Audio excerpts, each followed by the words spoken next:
स्वागत। आप सभी से निवेदन है ज़्यादा से ज़्यादा वायरल करें। रानी अवंतीबाई जन्मोत्सव 27 को ग्राम कासिमपुर, बहुत सुंदर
कार्यक्रम।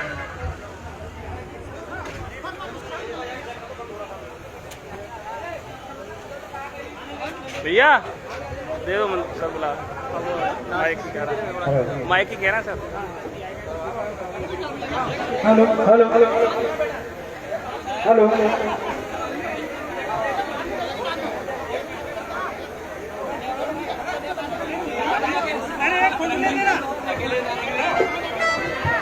स्वागतम स्वागतम स्वागतम स्वागतम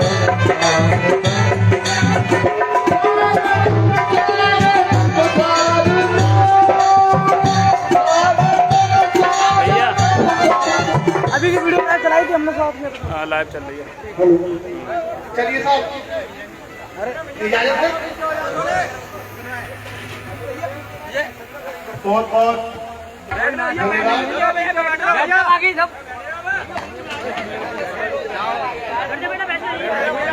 हेलो हेलो हेलो बहुत बहुत धन्यवाद। हमारे आज के इस वीरांगना रानी अवंतीबाई लोधी के 192वीं जयंती पर आयोजित भव्य कार्यक्रम का कुशल संचालन कर रहे श्री महेंद्र सिंह नेताजी, डॉक्टर चंद्रशेखर शास्त्री जी, आज के इस कार्यक्रम के अध्यक्ष और हमारे सिकंदराव ब्लॉक सचिव ब्लॉक प्रमुख रहे श्री देवदत्त वर्मा जी, कार्यक्रम में हमारे मध्य मुख्य अतिथि के रूप में पधारे बहुत ही लोकप्रिय यशस्वी, सिर्फ हमारे समाज के नहीं बल्कि संपूर्ण समाज के गौरव, माननीय सांसद फर्रुखाबाद श्री मुकेश राजपूत जी, हमारे मध्य हमारे इसी सिकंदराव विधानसभा का प्रतिनिधित्व करने वाले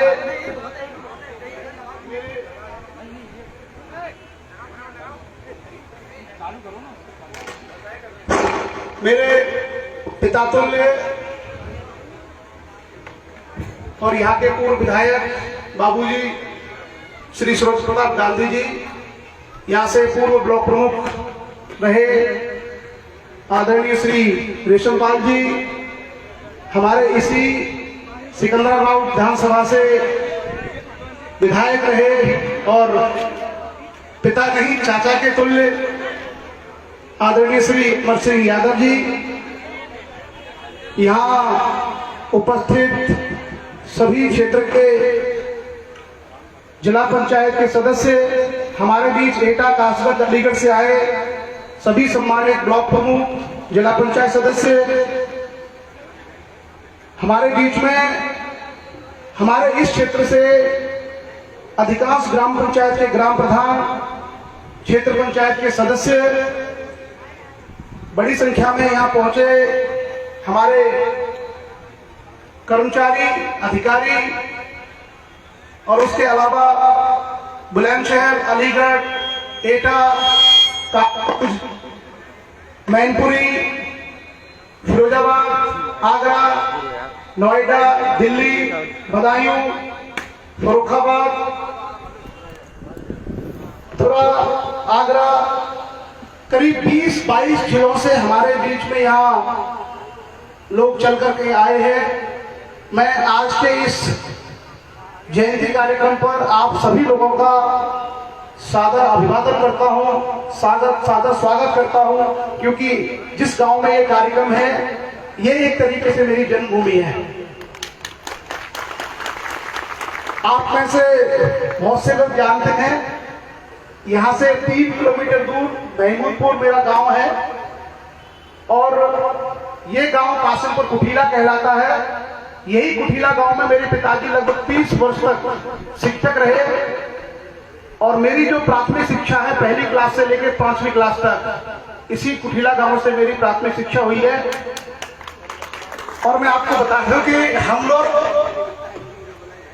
कच्चे रास्ते से भरे हुए पानी में होके आते थे और आज भी वो रास्ता ऐसा ही है।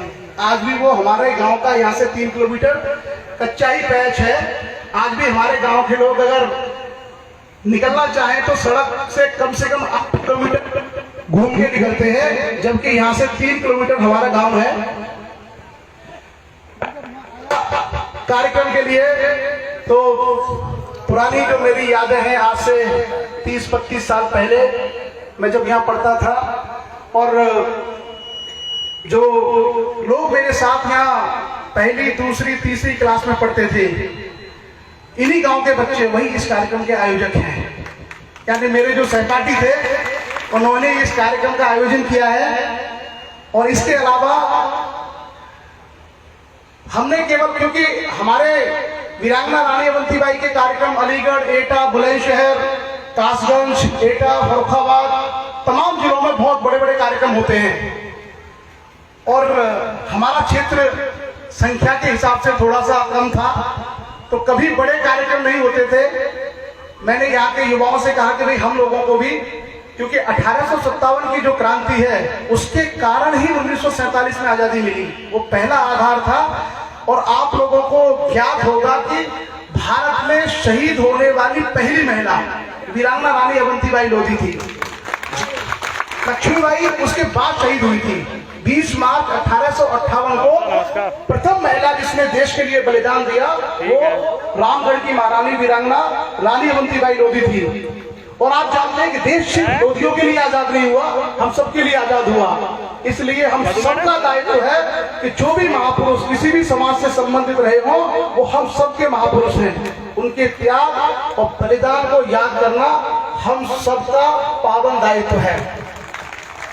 और मैं इस मंच के माध्यम से विशेष आभार व्यक्त करूंगा कि वीरांगना रानी अवंतीबाई के वंशजों के अलावा अन्य सभी लोग जिनकी महापुरुषों में आस्था है, वो सब लोग यहाँ आए हैं और आप सब लोगों ने आकर के हमारे इस मातृभूमि जन्मभूमि को धन्य किया है। मेरी ओर से पुनः आप सभी अतिथियों का बहुत बहुत आभार, बहुत बहुत अभिनंदन। ये जो प्रयास है, ये छोटी सी एक चर्चा से शुरू हुआ। मैंने सोशल मीडिया पर कुछ बच्चों से कहा कि भाई वीरांगना रानी अवंतीबाई के कार्यक्रम हम लोगों को भी करने चाहिए, और नए बच्चों ने तुरंत उस प्रस्ताव को स्वीकार किया कि भैया जी आप आदेश करिए और जो हमसे बन पड़ेगा वो सहयोग हम करेंगे। आप जैसा देख रहे हैं कि हमने 2000 कुर्सियां बिछाई हुई हैं और 300 हमने अलग से वीआईपी कुर्सियां बिछाई हैं, फिर भी 150, 200, 250 लोग खड़े हैं। हम लोगों को उम्मीद नहीं थी कि ऐसे गांव में इतना भव्य और इतना विशाल कार्यक्रम हो सकता है। इसके लिए इस कार्यक्रम में आए सभी हमारे समाज और इस क्षेत्र की जनता का मैं बहुत बहुत आभार व्यक्त करता हूं और बहुत बहुत अभिनंदन करता हूं। आप में से अधिकांश लोग वीरांगना रानी अवंतीबाई के इतिहास के बारे में जानते हैं। मैं आभार व्यक्त करूंगा उन लोगों का जिन्होंने यह कार्यक्रम सफल बनाया है, ताकि हमारे युवाओं में आगे यह ऊर्जा बनी रहे। हाथरस जिले में हमारे समाज के लगभग 48 गांव हैं और उन 48 के 48 गांव के लोगों ने इसमें सहयोग किया है और 48 के 48 गांवों में प्रचार के माध्यम से सूचना पहुंची और लगभग सभी गांव के लोग यहां आए हैं।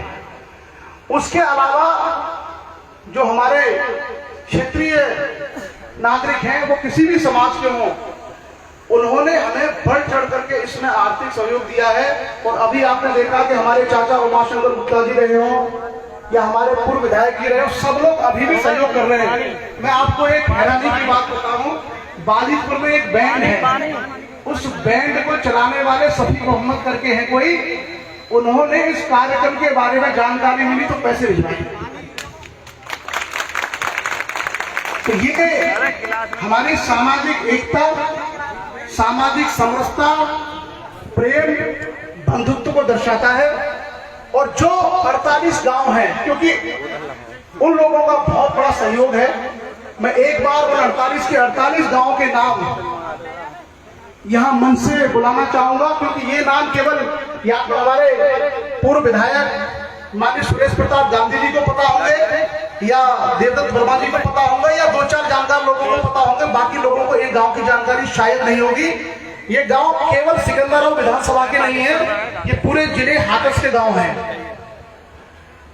नगला नीजरा जो बाजितपुर के पास में है, बाजितपुर, आलमपुर, नहरपुर, गुरेठा सुल्तानपुर, कोठी नगला, लक्ष्मणपुर, बारमऊ, देवीपुर, नौजरपुर, महमूदपुर, उम्मेदपुर, कासमपुर, कुठीला, मुबारकपुर, कपसिया, मानिकपुर, नकटपुरा, टटी टंडिया, नगला धूड़, हबीपुर, नौथा ईशेपुर, बरई शाहपुर, नगला ढक, गिरधरपुर, गड़िया, गोपालपुर, सुमेरपुर, नगला मसंद, तालिमपुर, सुल्तानपुर खेड़ा, दौलतपुर, भटीकरा, रामपुर, मई खेड़ा, पोपपुर, पचपेड़ा, पबलोई, टोडलपुर, नगला नरी,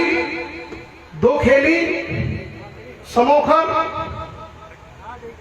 गंगागढ़ी, माधुरी, हरचंदपुर, बिदीपुर, नगला खड़क, कुरा, ओरा। ये उन गांवों की सूची है जहां के लोगों ने इस कार्यक्रम के लिए तन मन धन से 20-25 दिन मेहनत की है। मैं इस मंच के माध्यम से उन सभी गांवों के लिए बहुत बहुत आभार प्रेषित करता हूं। अगर किसी का गांव छूट गया हो तो बता देना। सबके गांव कवर हो गए? कोई छूटा तो नहीं है? उसके अलावा हमारे जो क्षेत्र के गांव हैं उसमें सभी समाज हैं। टटी टंडिया, ये टीकरी कला, कुठीला, बाजितपुर, मऊ चराइल, बढ़ानू, सुजावलपुर, इन सभी गांव के लोगों ने भी हम लोगों को बहुत बड़ा सहयोग भेजा है। वो सभी लोग भी बहुत बहुत बधाई के और हृदय की अनंत गहराइयों से आभार के पात्र हैं। मैं केवल आभार व्यक्त करने के लिए इसलिए आया क्योंकि आप सब लोगों के बारे में मुझे बहुत जानकारी है, कहां कहां कौन कौन से गांव हैं, कौन कौन से युवा हैं जो इन सब चीजों में जुड़े हुए थे। मैं वीरांगना रानी अवंतीबाई का एक कार्यक्रम है, और आप में से अधिकांश लोग उनके इतिहास से परिचित हैं। जो नहीं है उनके लिए मैं सिर्फ 2-3 चीजें बताऊंगा। भारत में लंबे समय तक पहले मुगलों का शासन था और उसके बाद ब्रिटिश हुकूमत रही। ब्रिटिश हुकूमत में अलग अलग समय पर अलग अलग वायसराय या गवर्नर जनरल भारत में आए और भारत को लूटने के लिए और भारत को जीतने के लिए अलग अलग तरह के षड्यंत्र या अलग अलग तरह की नीतियां लेकर आए। जैसे आपने नाम सुना होगा, एक अंग्रेज गवर्नर जनरल था विलियम वेलेजली। उसने भारत के राज्यों को जीतने की एक पॉलिसी अपनाई थी जिसका नाम था सहायक संधि, सब्सिडरी अलायंस। उस राज्य से वो संधि करते थे और उस राज्य की सुरक्षा अपने नियंत्रण में लेते थे और आगे चलकर वो राज्य उनके अधीन हो जाता था। उसी तरीके से एक गवर्नर जनरल भारत में आए थे जिसका नाम था लॉर्ड डलहौजी। अगर कभी आप हिमाचल प्रदेश में जाएंगे तो डलहौजी नाम का एक शहर भी है। डलहौजी के समय बहुत बड़ा हिस्सा अंग्रेजों के नियंत्रण से बाहर था। तो डलहौजी ने सोचा कि अगर हम इसी तरीके से भारत के राजाओं के साथ अगर व्यवहार करेंगे तो एक लंबा समय लगेगा भारत को नियंत्रित करने में, इस पर कब्जा करने में। तो डलहौजी ने एक नीति निकाली, उसका नाम था डॉक्ट्रिन ऑफ लेफ्ट। हिंदी में उसे कहते हैं हड़प की नीति। हड़प की नीति थी कि अगर किसी राजा के वैध उत्तराधिकारी नहीं है, अर्थात अगर उस राजा के बच्चे नाबालिग हैं या उस राजा के बच्चे हैं ही नहीं, तो उस राज्य को हड़पा जा सकता था डॉक्ट्रिन ऑफ लेफ्ट के अंतर्गत। रानी अवंतीबाई जो थी, उनके पति थोड़ा पूजा पाठ ज्यादा करते थे, इसलिए राज्य का काम उनके जिम्मे था और उनके जो बच्चे थे वो नाबालिग थे। इसी का फायदा उठाते हुए एक अधिकारी नियुक्त किया गया तहसीलदार के रूप में और एक आदेश जारी किया गया, उसका नाम था कोर्ट ऑफ वॉर्ड्स। उस आदेश में यह कहा गया कि ये जो तहसीलदार है ये रामगढ़ रियासत के प्रशासनिक दायित्वों का निर्वहन करेगा। वीरांगना रानी अवंतीबाई ने इसे अपने कामों में हस्तक्षेप माना और कहा कि अगर हम राज्य के रूप में स्वतंत्र काम नहीं कर पाए तो हमारा राज्य किस काम का। आप जानते होंगे कि उस समय देश में अंग्रेजों से लड़ने का माहौल बन रहा था। मंगल पांडे का आपने नाम सुना होगा। मंगल पांडे ने बुरहानपुर में ब्रिटिश सेना के खिलाफ विद्रोह कर दिया था, जिसके बाद उन्हें फांसी दे दी गई। 10 मई 1857 को भारतीय सेना के जवानों ने मेरठ से दिल्ली कूच किया और अंग्रेजों के साथ बगावत कर दी। इसी कड़ी में वीरांगना महारानी अवंतीबाई लोधी ने अपने आसपास के सभी राज्यों को निमंत्रण भेजा कि या तो आप लोग अंग्रेजों से संघर्ष में मेरे साथ आइए और यदि आप ऐसा नहीं करते तो चूड़ियां पहन लीजिए। फाइनली लोगों ने लड़ने का निर्णय लिया और उस लड़ाई में वीरांगना रानी अवंतीबाई ने 2 युद्धों में अंग्रेजों को हराया, लेकिन तीसरी लड़ाई में उन्हें बुरी तरीके से घेर लिया गया। पर उन्होंने अंग्रेजों के हाथों में पकड़े जाने के बजाय अपना बलिदान देना स्वीकार किया। वीरांगना रानी अवंतीबाई ने खुद की कटार से 20 मई 1858 को अंग्रेजों से घिरे होने के बाद अपने आप को बलिदान कर दिया।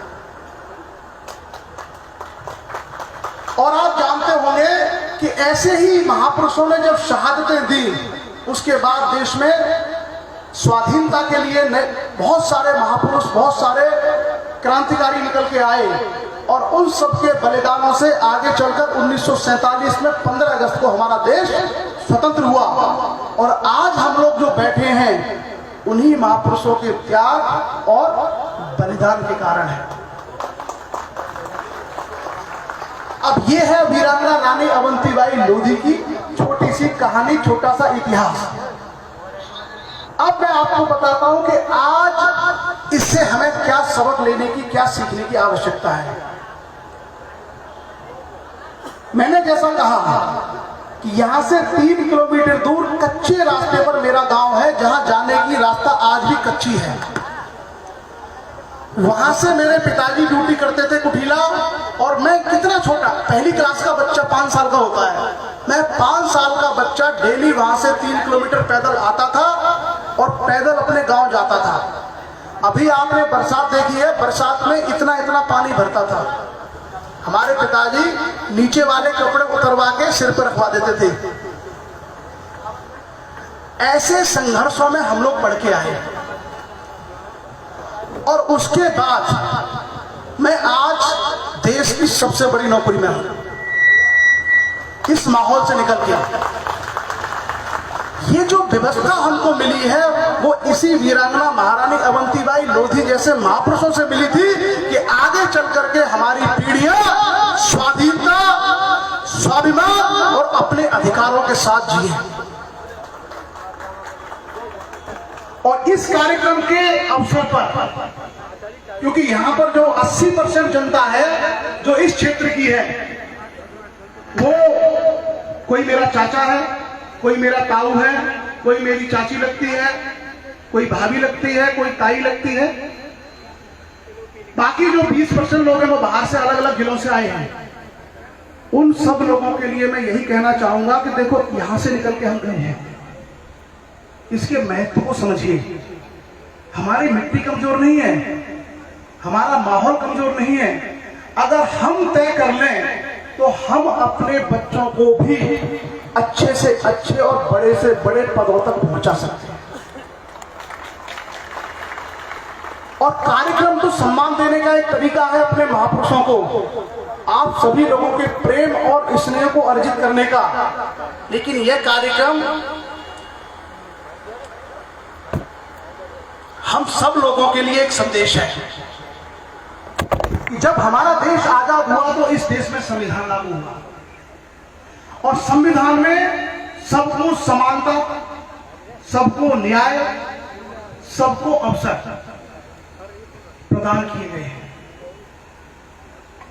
हमारे पूर्व विधायक जी ने सवाल यहां उठाया था कि किसान लोगों की समस्याएं हैं, किसान लोग आज भी गरीबी या कमजोर जीवन जी रहे हैं। मेरा सिर्फ आपसे यह कहना है कि आपको सबको अवसर है। आप चाहे किसान हो चाहे मजदूर हो, खेती करके मजदूरी करके आपका जीवन नहीं बदलेगा। आपका जीवन बदलेगा उस संविधान में दी गई व्यवस्था को अपनाने से।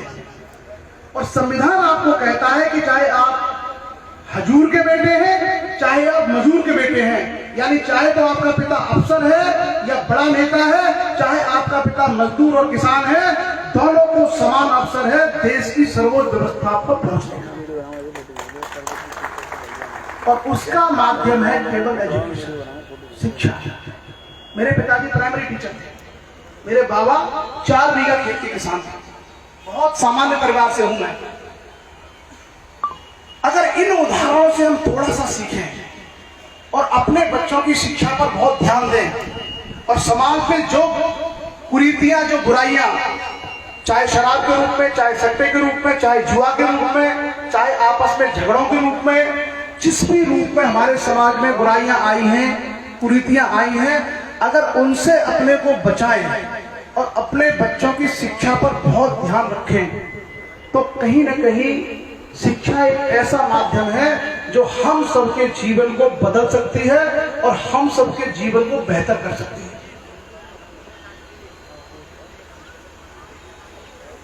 मेरा मानना है कि इस कार्यक्रम के माध्यम से शायद ये सार्थक संदेश हम लोग दे पाएंगे। और आप सब लोग जिस प्रकार से इस कार्यक्रम को भव्य बनाने के लिए आपने सहयोग किया है, मेरा आपसे यही आह्वान है कि हम शिक्षा रूपी मुहिम में भी उसी प्रकार से सहयोग करें। और मैं अपनी तरफ से, जैसे हर व्यक्ति के ऊपर अपनी माटी का, अपनी मातृभूमि का, अपनी जन्मभूमि का कर्ज होता है, हम सबके ऊपर, मैं आपका ये ऋण कुछ सहयोग करके उतार सकता हूं। आप चाहें तो मेरा लाभ उठा सकते हैं।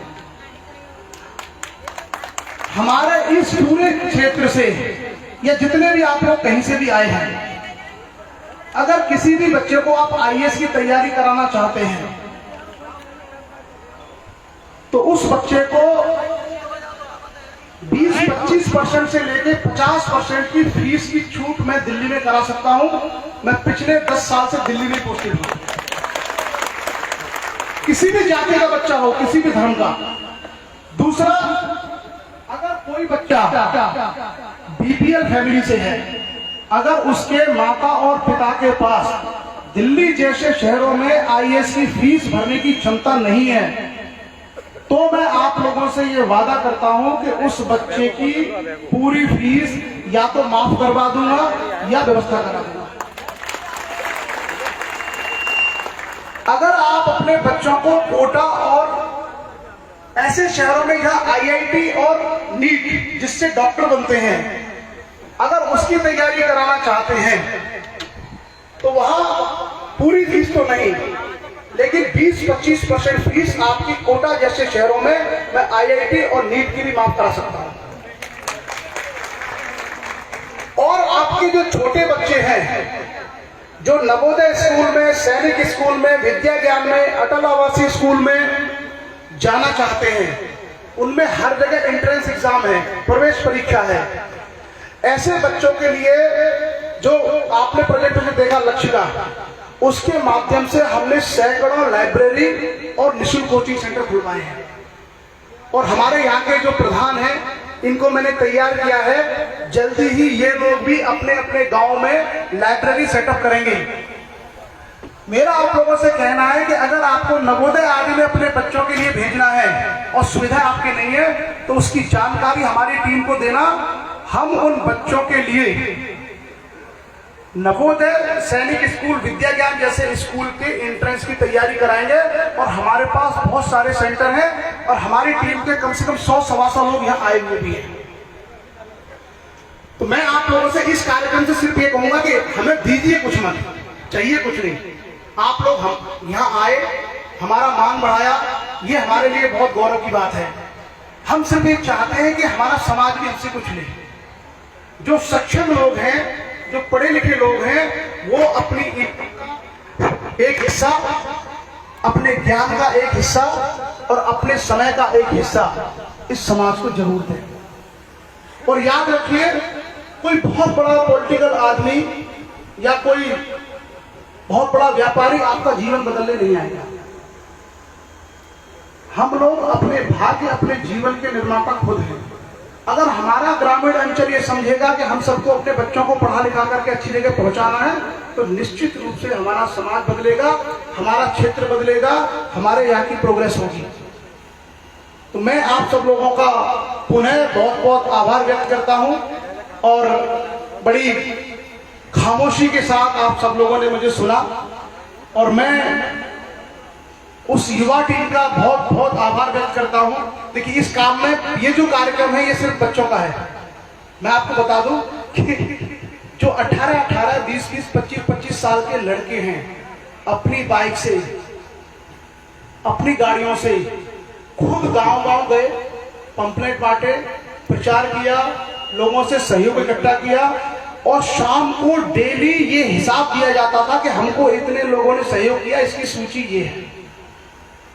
तो यह समाज में ईमानदारी, निष्ठा और कर्तव्य परायणता का भी एक उत्कृष्ट उदाहरण है। अगर हम समझ पाए, और कोई भी समाज अपने वैल्यू सिस्टम, खास करके सोशल वैल्यू सिस्टम को अगर स्ट्रॉन्ग करता है, अगर अपने सामाजिक मूल्यों को मजबूत करता है कोई भी समाज, तो उस समाज की प्रगति, उस समाज की तरक्की कभी नहीं रुकेगी। आपस में प्रेम से रहें, कोई वैमनस्यता, कोई झगड़ा ना करें। और मुझे सबसे ज्यादा परेशानी इसी बात से है कि मैं दिल्ली में राष्ट्रपति भवन में पोस्टेड हूँ इस समय। मैं काम करता हूँ बहुत इंपॉर्टेंट, लेकिन फोन जाते हैं कि साहब झगड़ा हो गया, पुलिस को फोन करो। आप ऐसे कामों के लिए फोन ना करें, क्योंकि 90% झगड़े अनावश्यक बातों के हैं। उसके बजाय आप फोन करें, बच्चे को पढ़ना है, कोचिंग कहां से करनी है, कोई सरकार की योजना है उसकी जानकारी, ऐसे कामों के लिए फोन करिए, यहां से प्रोग्रेस होगी। तो पुनः मैं आप सब लोगों का आभार व्यक्त करते हुए, खासकर हमारे बरेली से लेकर यहाँ लोग आए हैं, बरेली से मथुरा यानी 300 किलोमीटर की स्ट्रेच है, और दिल्ली से लेकर के फर्रुखाबाद तक 500 किलोमीटर की स्ट्रेच है। हमें उम्मीद नहीं थी कि हमारे पास 20-25 जिलों से लोग यहाँ आ जाएंगे, हमने सोशल मीडिया पर ही कहा था। तो मैं आप सभी लोगों का बहुत बहुत आभार व्यक्त करता हूँ, अपना प्रेम इसमें